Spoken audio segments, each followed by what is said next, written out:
京挖出大清摄政王多尔衮墓，当考古人员进入墓室后，只见角落里堆满了金银财宝。可令专家意想不到的是，生前位高权重的大清摄政王墓中竟然连棺椁都没有，本该放置棺椁的地方却伫立着一个1米多高的瓷坛。当专家将坛子上面的盖子打开，里面竟然是多尔衮的尸骸。明明地位和权力堪比帝王，为什么死后不入殓而是装在坛子里呢？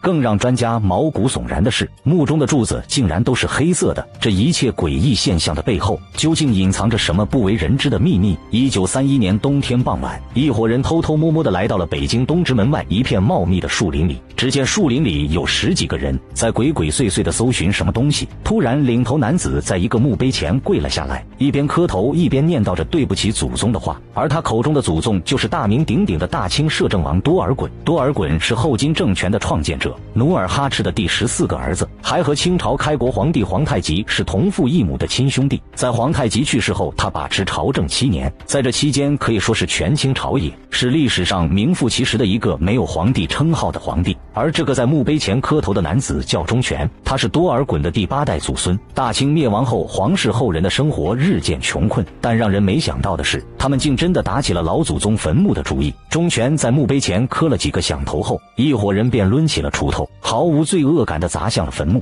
接着就开始了丧心病狂的挖掘工作。即使多尔衮墓葬修建的再坚固，那也抵挡不住忠权一伙人想要盗取老祖宗宝贝的决心。经过了6个多小时的艰苦挖掘，通往主墓室的石门终于被打通了。一伙人争先恐后地进入主墓室后，映入眼帘的一幕让他们都惊呆了。只见墓室内部堆积成山的陪葬品数不胜数。这个大孝子看到这一幕后，竟毫无顾虑地拿起了化肥袋子，开始往里面装宝贝。就在众人装得激情澎湃的时候，忠权无意间看到了墓室中还有一个1米多高的坛子。当他小心翼翼地打开坛子后，里面竟掉出了一具尸首分离的骸骨。众人看到坛子里面并没有宝贝，就接着开始往袋子里装其他陪葬品。更丧心病狂的是，这群被宝贝蒙蔽双眼的一伙人竟无情地践踏起了自己老祖宗的尸骨。随后他们拿着一袋袋的金银珠宝，就兴高采烈地走出了墓室。等过了一段时间后，一个上山放牛的村民发现了这一盗洞，并告知了当地文物局。在得知这个情况后，考古专家立即驱车赶往了现场。但当专家进入主墓室后，却发生了一件不可思议的事情。北京挖出多尔衮墓，当考古人员进入墓室后，发现墓中竟然连棺椁都没有，只有一个瓷坛中装满了骸骨。明明地位和权力堪比帝王，为什么死后不入殓而是藏在坛子里呢？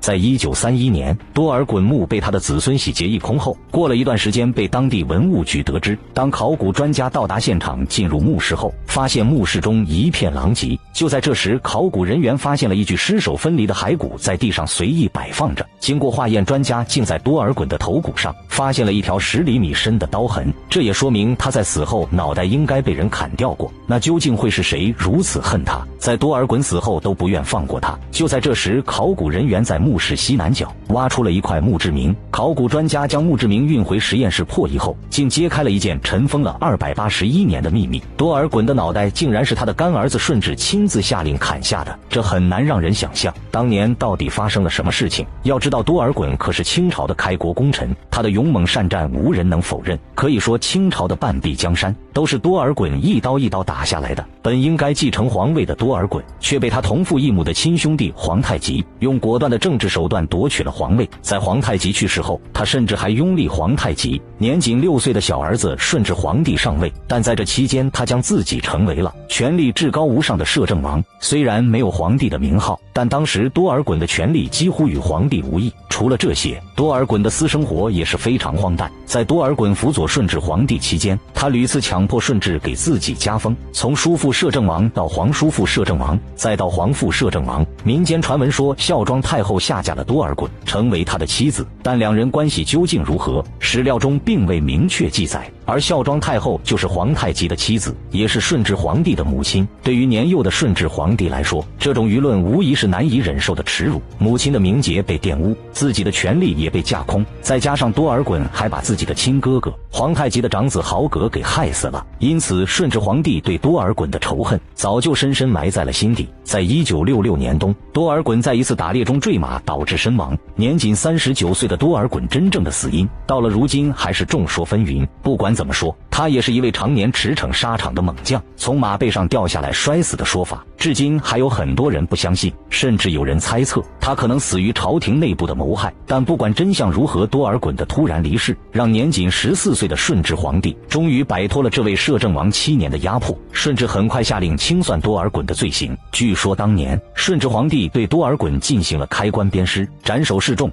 抹去宗室身份等一系列惨无人道的报复，甚至还将他的陵墓刷上黑漆以示羞辱，让他在九泉之下都不得安宁。但在我看来，或许让多尔衮在九泉之下最想不通的一件事，就是在他死了200多年后，自己的陵墓竟被子孙后代洗劫一空了。在这之后，警方经过调查抓捕，以忠犬为首的盗墓者也都相继落网。